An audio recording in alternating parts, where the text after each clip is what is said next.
আসসালামু আলাইকুম রহমতুল্লাহ। জান্নাত অটোমোবাইলের পক্ষ থেকে আন্তরিক অভিনন্দন। আমরা ভালো আছি, আপনারা ভালো থাকবেন। রাতের আধারে গাড়ি চালানো কি যে মজা! নিজে যারা সেলফ ড্রাইভ করতে জানে তাদের জন্য মজা। দেখুন লাইটগুলো কীরকম তারার মতো জ্বলতে আছে, মনে হচ্ছে অন্য কোনো গ্রহে আছি। না, এটা ঢাকার এই কুড়িল বিশ্ব রোডের একটা দৃশ্য।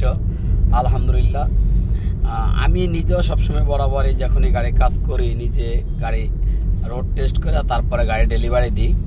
তার ভিতরে আমি নিজেও সেলফ ড্রাইভ করতে খুব পছন্দ করি।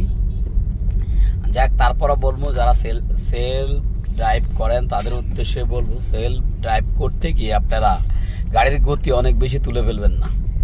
আমি নিজেও চালাই, আমি 60, 70, 80, 120-এর উপরে উঠাই না। জীবনের সময়ের গতির চেয়ে জীবনের গতির মূল্য অনেক মূল্যবান ও বেশি। তাই সকলের উদ্দেশ্যে বলতে আছি, আপনারা গাড়ির গতি তুলতে গিয়ে জীবনের গতি হারিয়ে ফেলবেন না, জীবনের গতি ধরে রাখবেন। সেজন্য